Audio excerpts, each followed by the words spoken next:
Welcome back to reprogrammingmind.com.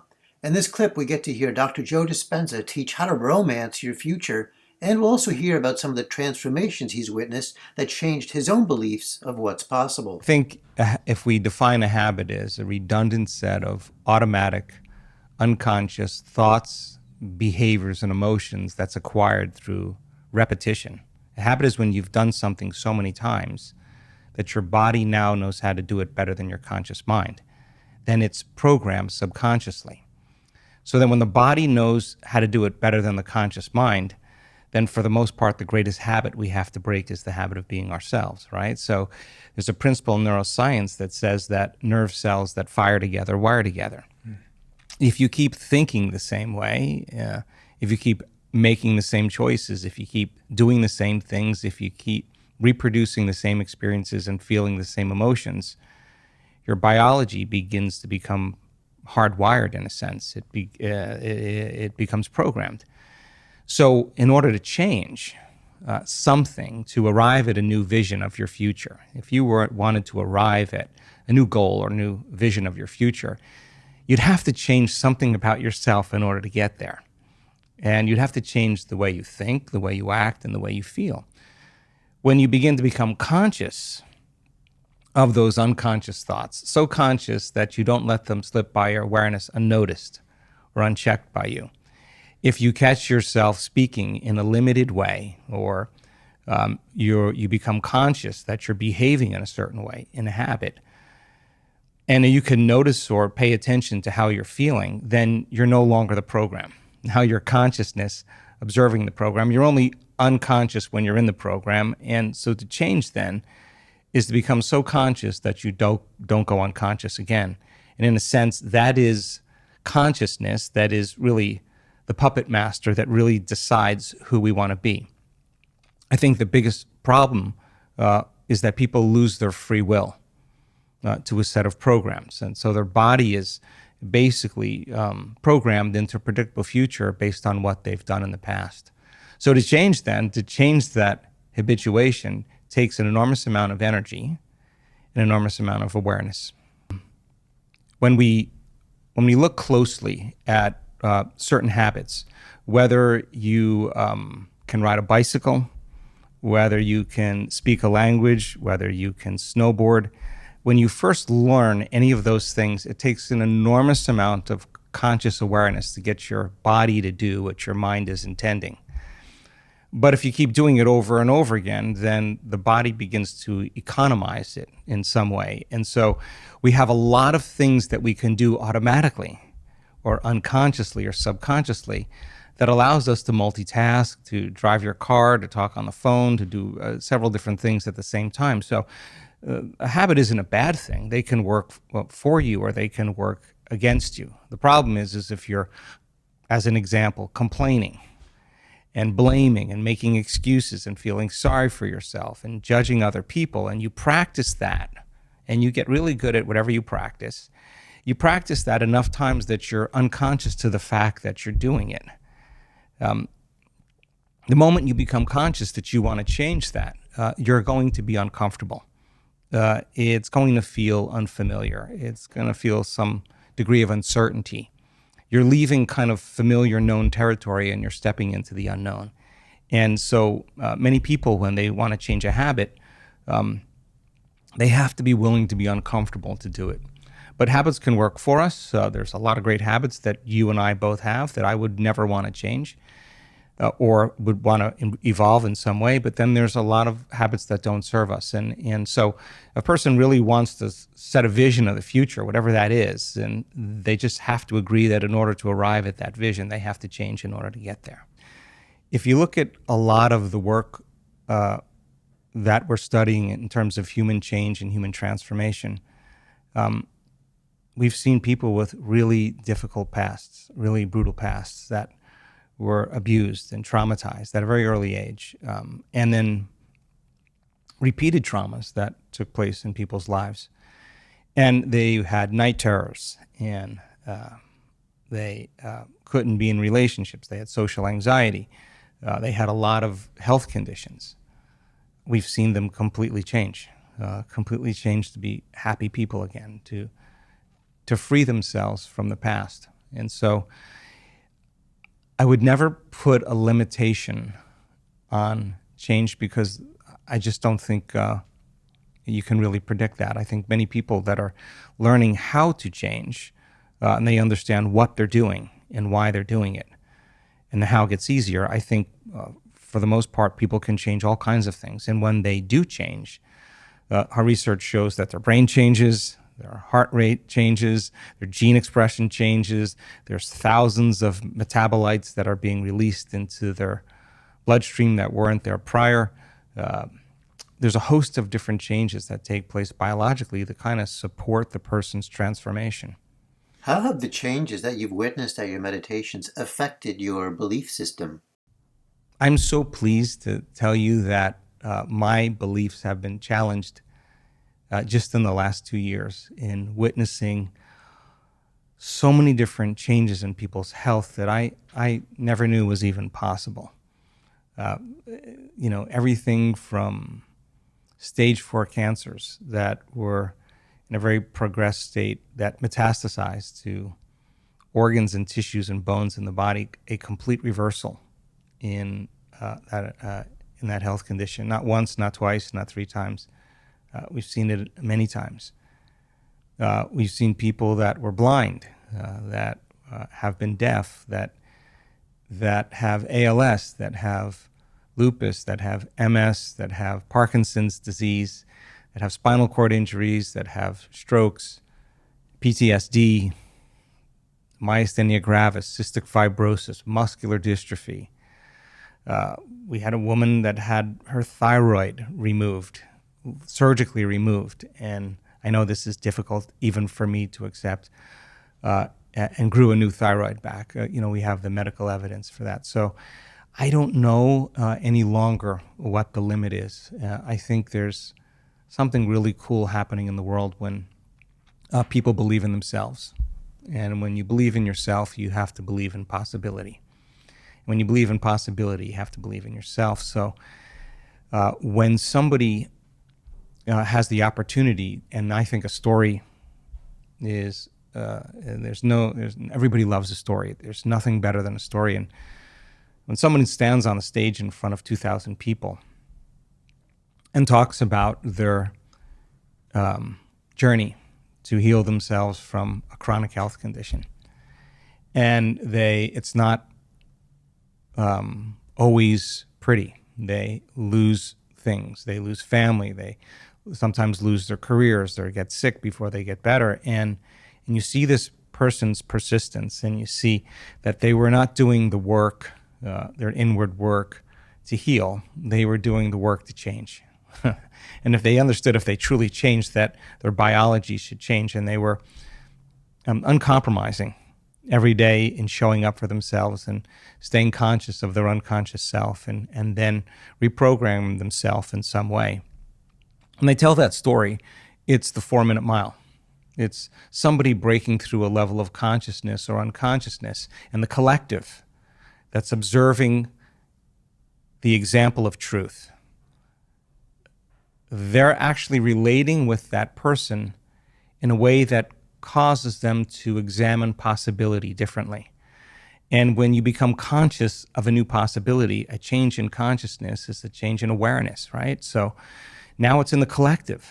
And lo and behold, it's not uncommon. We just had this happen in our week-long event in Denver just a little over a week ago, 2 weeks ago. And we had 6 people stand up out of a wheelchair by the end of the event. Now, I wasn't expecting that, but one person that had MS in the middle of the week had a very profound experience. And a professional athlete, NFL football player, and stood up.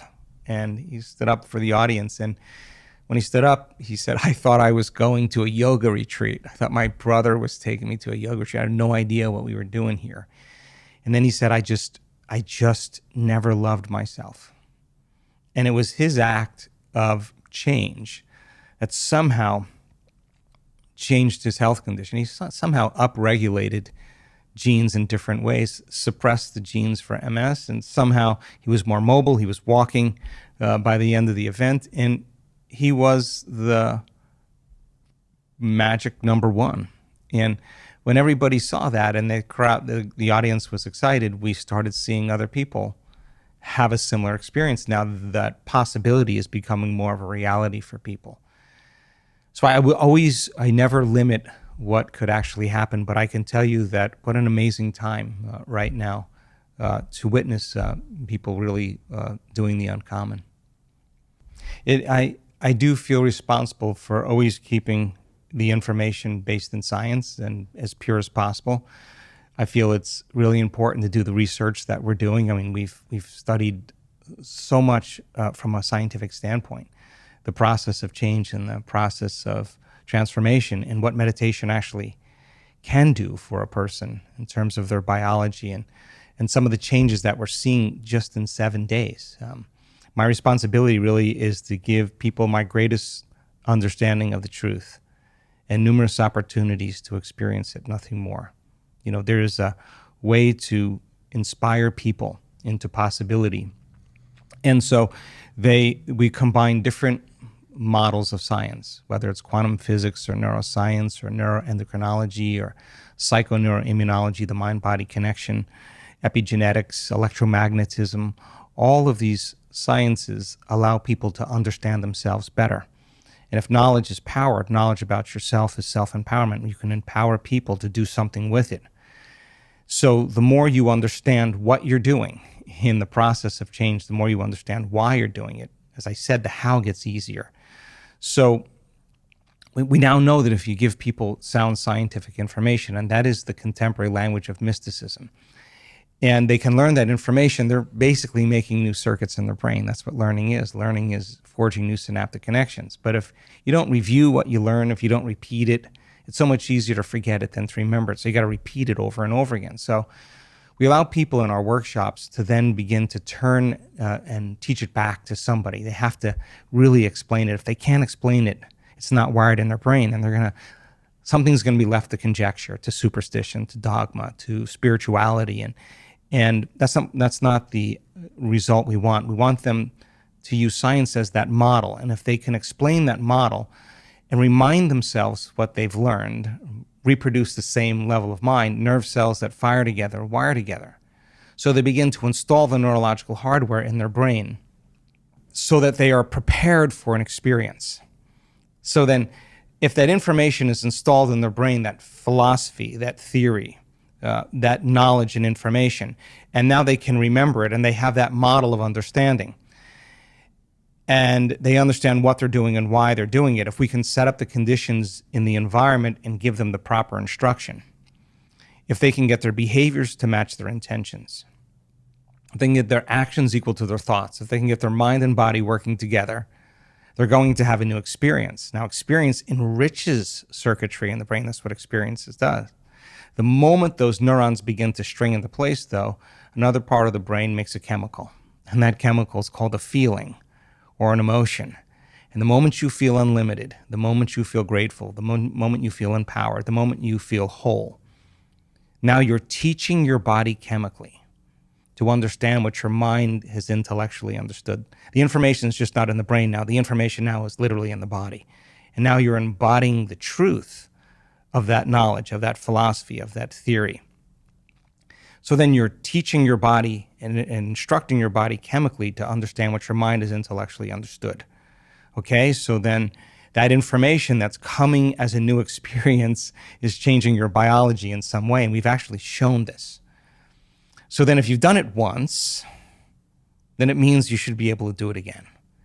And the idea is to be able to repeat an experience. And if you can repeat it over and over again, both neurologically and chemically, neurochemically, you can condition your mind and body to begin to work as one. And when you can do it so many times that your body now knows how to do it better than your conscious mind, it's innate in you. And so when your brain is exposed to information and you're present and you're paying attention, that neurons begin to connect. That's what learning is. Learning is forging new synaptic connections. The Nobel Prize research, Kandel, in the year 2000, the researcher said that if you learned one bit of information and you paid attention to that information for about an hour, you would double the number of connections in your brain. as a result of your interaction with that information. But if you don't review it, if you don't repeat it, if you don't think about it, the circuits prune apart, right? So if learning is making new synaptic connections, and remembering is maintaining and sustaining them. So it's so much easier to forget this information than to remember it. So you learn it. Once I got a person's head nodding, then they turn to the person next to them and say, let me try this out. Let me try this out and let me see if I can repeat it. And so between the two of them, they exchange that information and they start to build a model of understanding. I understand, I got that, okay. Then we advance the information a little bit more, and they're adding new stitches into the three-dimensional tapestry of their gray matter. And they have to remind themselves what they've learned, reproduce that same level of mind. Mind is the brain in action. As you install those neurological circuits in your brain, then now you're prepared. It's the forerunner to the experience. You're prepared for the experience. So give the proper instruction, get your body involved, get involved in the process. The experience then causes circuits to become more enriched. That's what experience does. And then it makes a chemical, and that chemical is called a feeling or an emotion. And the stronger the emotion you feel from the experience, the more you remember it. Whatever that vision that person wants to arrive at in the future, and to actually go from the thought of that vision to the actual experience of it. And the distance between that thought and that experience is called time. So if we can teach people to shorten the distance between the thought of what they want and the experience of having it, then they start believing more that they're the creator of their life. I think every thought that you have makes a chemical. And you can have thoughts that make you feel good and thoughts that make you feel bad. And I think that if 90% of the thoughts that we think are the same thoughts as the day before, the same thoughts lead to the same choices. The same choices lead to the same behaviors. The same behaviors will create the same experiences. And the same experiences produce the very same emotions. And those same emotions influence a person's very same thoughts. And their biology, their neurocircuitry, their neurochemistry, their hormones, and even their gene expression stays the same because they're staying the same. There's nothing wrong with that. But I do think that if you think differently and you learn new information and you have new thoughts, if you can make new choices and demonstrate new behaviors and create new experiences and arrive at new goals and feel new emotions, I would say that's evolution. And I think that people really, really secretly believe in themselves on some level. And I think being defined by a vision of the future, or really always dreaming of another great experience, I think is a great reason to wake up in the morning. This is the moment where they don't feel like returning the texts. They don't feel like going to dinner and seeing the same people. They don't feel like watching the same television show any longer. The sports car, the wardrobe, none of that is making this feeling go away. This is a moment of reckoning for the soul. And this is really when you could actually see yourself through the eyes of someone else, because you don't feel like yourself anymore. And that's the moment where people begin to change. They can see how they've been thinking. They can notice how they've been acting. They could pay attention or become aware of how they've been feeling for the last 20 years. And that idea in neuroscience is called metacognition. That's the moment you're no longer the program. Now, what we believe and what we've seen and what I think is much better approach is being defined by a vision of the future. And if you understood that you could actually elevate your state without anyone or anything every single day and hold whatever that intention of your future is, and it takes a coherent brain to do that, and feel the emotion of your future before it happens. That is, you can't wait for your wealth to feel success. You can't, or abundance. You can't wait for your new relationship to feel love. You can't wait for the mystical experience to feel awe, or your healing to feel whole or grateful. That's kind of the old model of reality of cause and effect, waiting for something out there to change, to take away this emptiness, this lack that I feel in here. If you teach people, then they could elevate their state, and we teach that model through meditation. And they can combine that clear intention with an elevated emotion and teach them how to make that heart of theirs more coherent. If they do that properly, then they'll live their life feeling like their future has already happened. Now, from that elevated state, instead of that self-limited state, they can become as conscious of that unconscious self as they could if they were at that limited state, and being defined by that vision of the future, getting up every day inspired by it, and not letting any person, any circumstance, anything in our life remove us from that vision. That would be a day well lived. So then most people then, they have that vision of the future, but they give up on that vision because in order for them to arrive at that vision, they have to do something. They have to think differently. They have to act differently. They have to feel differently. And it's so much easier to make the same choice every single day. And the hardest part about change is not making the same choice as you did the day before. And the moment you decide to make a different choice, you're going to feel uncomfortable because you're stepping from the known into the unknown. So some people would rather cling to their self-pity than take a chance and possibility. They'd rather tell the story of their past instead of telling the story of their future. They'd rather believe in their past instead of believe in their future.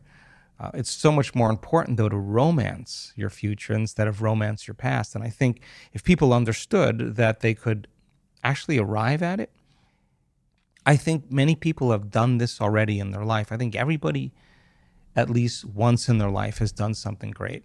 And when they did something great, they just made up their mind. And they made a decision in that moment to do something or to change with such firm intention that the amplitude of energy in making that choice caused their body to respond to their mind. That the choice that they were making to change became a moment in time that they would never forget. And the stronger the emotion they felt in order to change, the more they remembered the choice.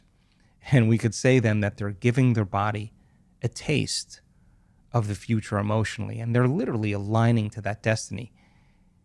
We discovered that if you keep doing that every day, somehow you'll arrive at that destiny, and your biology will literally begin to change to look like you're living in a different life. What is a belief and a typical challenge in changing a belief to create a better future?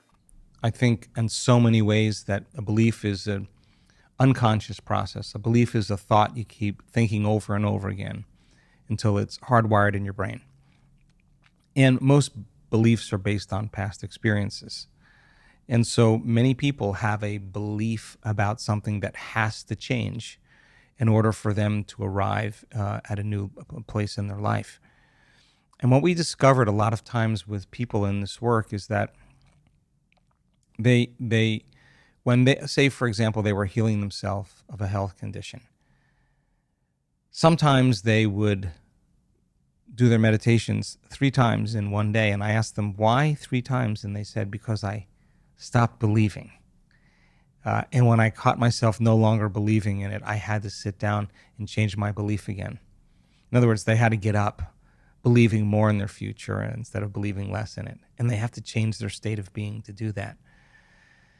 So I think that that's a limitation. I also think that unconsciously we're always waiting for something out there in our life to change so that we can change or feel the relief of the lack of what we don't have. And I do think that's kind of a limited model of reality. I think when you start changing inside of you and you start seeing the changes happening outside of you, you go from being a victim in your life to being a creator of your life. And I think that when that occurs, then all of a sudden it's no longer a have to. It's something that you want to do. You actually don't want the magic to end in your life. So now you become a work in progress by investing in yourself. And when you invest in yourself, you invest in your future. So there's probably a chronic disbelief that many of us have that we're not creators of our life. And that only when we get the parking space or something good happens to us do we believe that we're the creator of our life. But imagine a world where everybody actually took responsibility in being the creator of their life and no longer the victim of their life. I think we would see a dramatic shift in consciousness.